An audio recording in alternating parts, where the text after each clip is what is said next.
Beleza, pessoal? Vamos falar sobre saúde, vamos falar sobre hormônios, parte reprodutiva, falar um pouco sobre a testosterona e outros hormônios e muitas orientações importantes vou passar nesse vídeo aqui, espero poder ajudar com essas informações.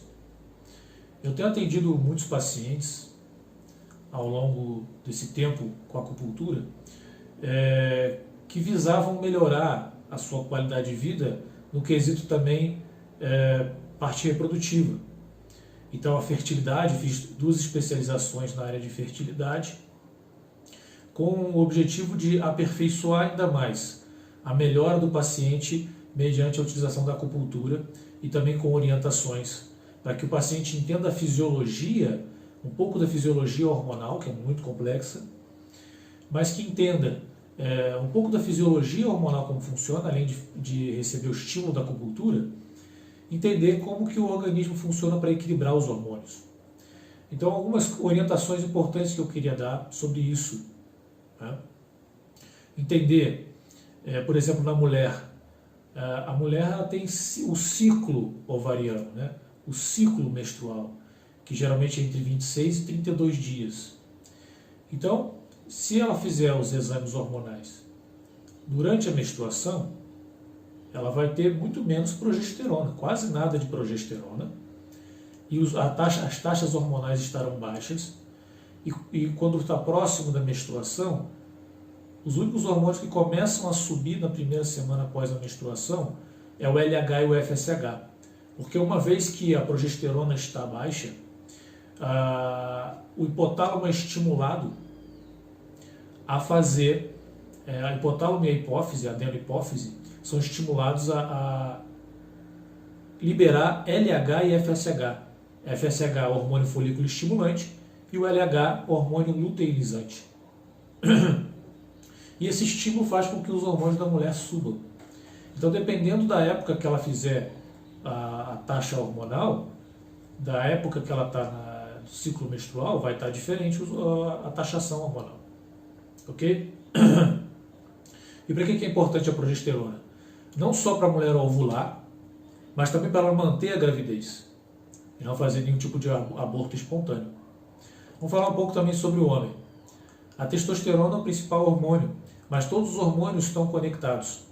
Então, por exemplo, quando o cortisol sobe muito, já é comprovado cientificamente que a testosterona cai, porque o cortisol em excesso ele pode bloquear a testosterona. Ao passo que se ele estiver muito baixo, também não é bom para a qualidade de vida do paciente e também pode causar o próprio desequilíbrio da testosterona. O que é muito comum que eu vejo, pacientes que tomam testosterona e fica com ela baixa no sangue. Eu sempre recomendo que tenha recomendação médica para a utilização de qualquer terapia do tipo. Por quê? Porque que muitos pacientes tomam hormônio ou injetam hormônio e fica com o hormônio baixo no sangue? Porque a gente tem um mecanismo conhecido como feedback negativo. O feedback negativo ele é um mecanismo que acontece da seguinte forma. A gente tem um eixo hipotálamo, hipófise testicular nos homens, hipotálamo, hipófise ovariano nas mulheres. Quando a hipófise e o hipotálamo percebem, por exemplo, que a testosterona está alta, eles diminuem a produção de LH e FSH, principalmente o LH, quando ele diminui o estímulo para que os testículos produzam testosterona. Então o que acontece?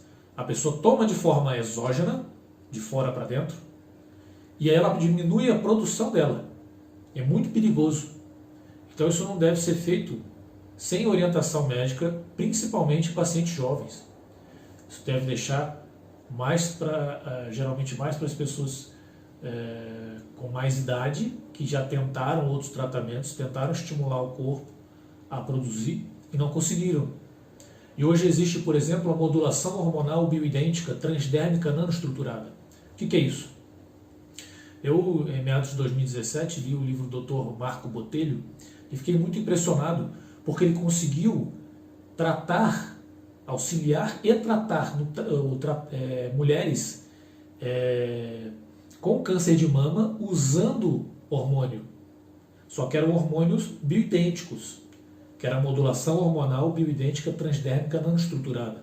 A primeira vez que a progesterona e bioidêntica, exatamente como os ovários da mulher produzem, a primeira vez que ela foi segmentada foi através de nanotecnologia, há cerca de 15 anos atrás, na Alemanha, usando a diocinina, ou diocina do inhame orgânico, que o inhame orgânico tem 30 vezes mais que o não orgânico.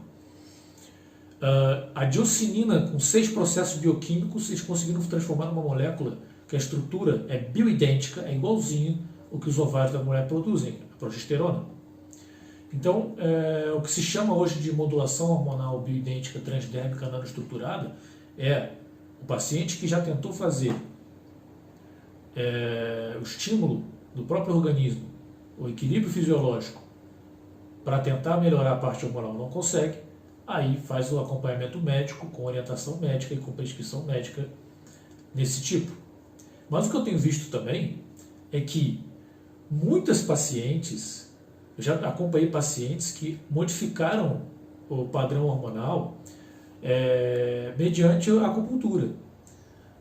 Conhecido na literatura, com estudos randomizados, na prática clínica eu vejo isso também, que em casos específicos, no qual a pessoa consiga ser estimulada com a acupuntura durante um bom tempo, aliado a hábitos saudáveis, ela consegue estimular a própria produção de LH e FSH, e esse estímulo feito pelas agulhas para o hipotálamo faz com que volte a produção natural dos hormônios. Então, por exemplo, mulheres que estavam sem menstruar ou tinham um ciclo menstrual desorganizado, que ficavam 40 dias sem menstruar, ou síndrome do ovário micropolicístico, síndrome do ovário policístico, homens também reclamavam falta de disposição, testosterona baixa, dá para se acompanhar um certo aumento.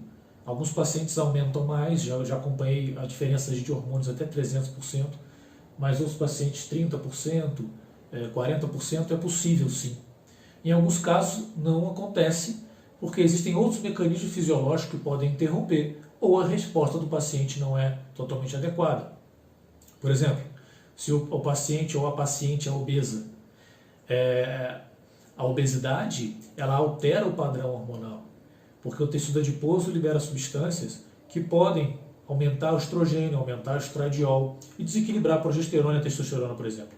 Então o recado que eu quero passar é esse: não utilizar hormônios sem recomendação médica, entender que o seu organismo ele tem um mecanismo de feedback negativo, que é controlado pela hipófise e pelo hipotálamo, que é muito sensível. Então evitar ao máximo o álcool, porque o álcool bloqueia a sensibilidade do hipotálamo e da hipófise ao nível hormonal. Eu vou dar um exemplo para vocês. Um atleta, depois que faz muito esforço, ou depois de uma competição, o nível de cortisol sobe e a testosterona cai. Isso é normal, porque nossos hormônios eles são metabolizados. Então eles precisam cair e precisam depois ser estimulados. Então, muitas das vezes a pessoa faz um exame, ele está com um nível. Faz o exame depois de 3 semanas, ou daqui a 2, 3 meses, ele está com outro nível. Isso porque até mesmo a ingestão de açúcar excessivo, que aumenta a insulina, pode abaixar a testosterona. Por exemplo, dormir mal pode abaixar a testosterona e a progesterona no homem e na mulher também. Apesar da mulher ter 20 vezes menos testosterona em média, ela também tem. E ela tem a progesterona, que é muito importante para a parte reprodutiva. Então, dormir mal, se alimentar com muito açúcar, não comer colesterol ou tomar medicamentos para baixar o colesterol, a partir do momento que você precisa do DHA para fabricar a testosterona, você precisa do DHA, da pregnenolona, do colesterol, que é um éster, e a testosterona é um hormônio esteroide, então vai precisar do colesterol para fabricar. E também tem as questões que as pessoas desconsideram às vezes. Vai fazer um exame de testosterona, não faz testosterona total e livre. É necessário fazer testosterona total, livre, SHBG, que é o hormônio ligante dela, para saber se o SHBG estiver muito alto. vai ter pouco testosterona livre, né? Então, por exemplo, e outra coisa, essa testosterona que ela está presente, a pessoa pode produzir muito, mas ela pode aromatizar ou reduzir.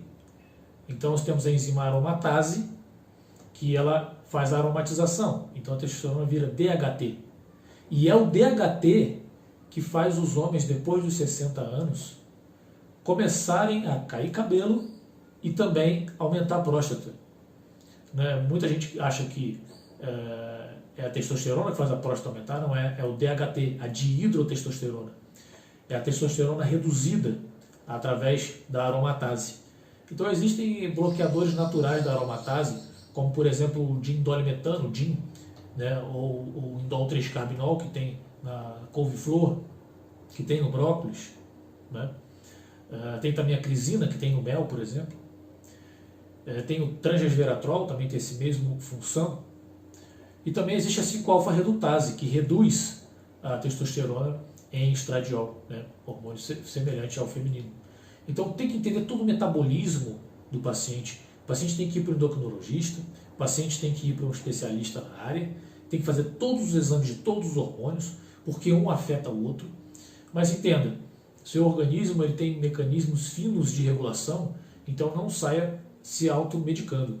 Que eu já acompanhei isso, os pacientes sofrem muito, demora 1 ano, 2 anos para recuperar às vezes, porque esse sistema é muito delicado. Tá bom? Então essa mensagem que eu queria passar hoje para vocês sobre hormônios, sobre reprodução, sabendo que a acupuntura pode ajudar, mas principalmente os hábitos e ter a consciência de entender, buscar ajuda profissional e entender o organismo como um todo. Tá bom?